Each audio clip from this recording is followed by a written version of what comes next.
Ignacy Jan Paderewski was a Polish pianist who gained worldwide fame and was very popular here in the United States. He was also Poland's first prime minister.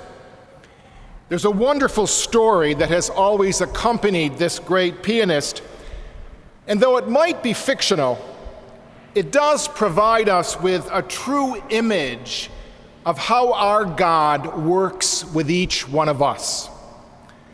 Now, the story goes that a mother was wishing to encourage her young son's progress at the piano, so she bought tickets for a Paderewski performance.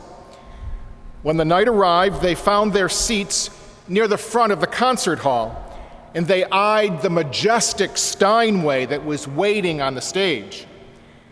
Soon the mother found a friend to talk to, and the little boy slipped away.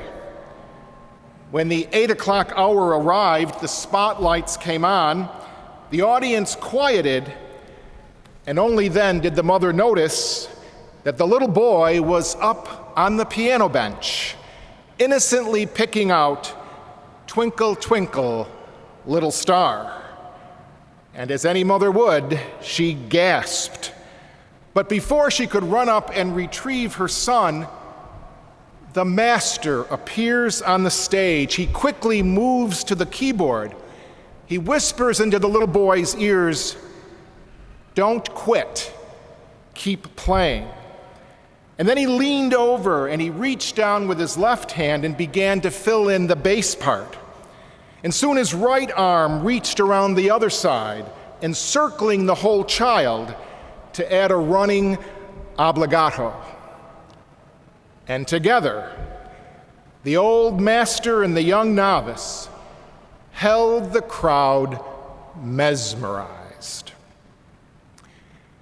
Now, in our lives, as unpolished as our lives are, it is the master who surrounds us and consistently and constantly whispers into our ears again and again, "Don't quit, keep playing." And as we do, the master augments and supplements until we are able to create an amazing work of beauty. You see, this is what Pentecost is all about. To a group of shattered and distraught disciples who were confused by the reports of resurrection, Jesus comes in their midst in great power. He confers on them the gifts of the Spirit which will enable them to endure and to act with discernment. He really whispers in their ears, "Don't quit now. Keep playing. Keep spreading the message I gave you because I will be with you in power."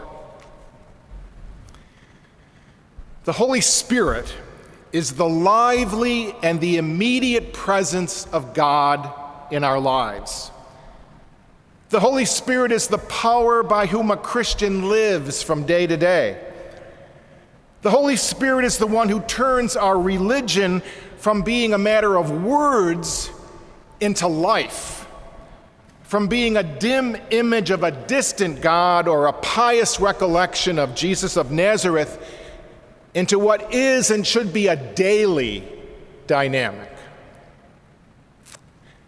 And so, as we gather together on this Pentecost of 2011, in what ways is the Spirit speaking to each one of us today? In what ways is the Spirit whispering into our ears, "Don't quit now, keep playing"? Might we be tempted to quit a troubled marriage?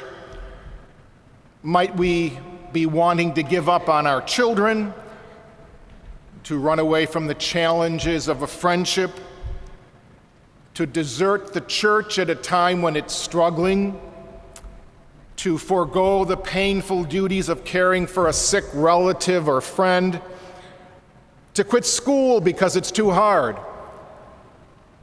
or basically to give up on life because of loss or disappointments. In what way is the Spirit whispering in each one of our ears? Don't quit now. Keep playing. In a 2007 edition of Newsweek magazine, author and radio personality Garrison Keillor, he was asked to choose what he considered to be the 5 most important books ever written. Some readers would probably be very surprised that his number one choice was from the book that was read our first reading, the book of Acts. It was the top of his list. When describing the book of Acts, Keillor offered this concise but potent summation. And this is what he said: "The flames lit on their little heads, and bravely and dangerously went they onward." Bravely and dangerously, they went forward. Isn't that the challenge of our lives? The challenge in marriage, the challenge at work, the challenge raising children, the challenge being a member of church. There are many dangers and challenges, and we all must be brave and connect with this powerful Spirit of God that pushes us forward and tells us not to quit. If you like foreign films, and I like them a lot, and you don't mind reading subtitles, there's a wonderful French film entitled Of Gods and Men. It was playing at the Manlius, but I'm sure that very shortly you'll be able to rent it. It's about a Trappist monastery in Algeria in the 1990s. It's a true story. And in the 90s, Algeria was entering a period of upheaval with Islamist fundamentalists seeking to overthrow the corrupt French colonial government.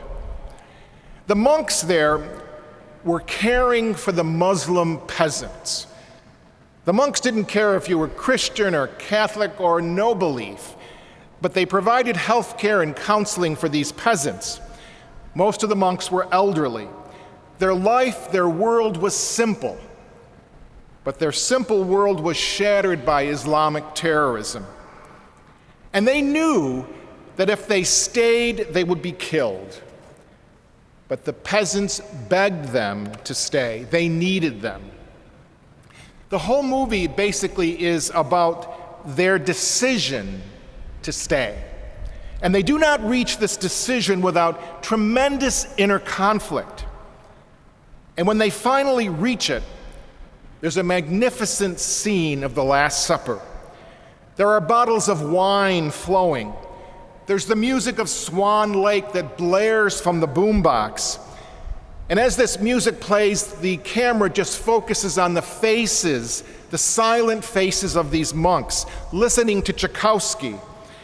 And the director of this film so poignantly illustrates for us the uneasy grace of their decision to remain. We leave the theater remembering the monks' frightened yet serene faces as they respond bravely to the dangerous decision not to quit. Now, whatever else happened at Pentecost, one thing cannot be missed by the most casual observer, and that was the sudden upsurging of moral enthusiasm. Those first disciples burned with a steady and inward fire. They were enthusiastic to the point of complete abandon. One of the great writers on leadership is a man by the name of Max Dupre. He was at one time a CEO of a Fortune 500 company. He tells us that one of the great enemies of the human spirit is entropy. becoming apathetic, complacent, settling for the least common denominator, living with mediocrity. And entropy is subtle, and it's destructive. The Feast of Pentecost calls us out of mediocrity to greatness. It calls us to commitments, and it gives us the strength and the grace to don't quit, to keep playing, and to do it with enthusiasm, bravely, and dangerously.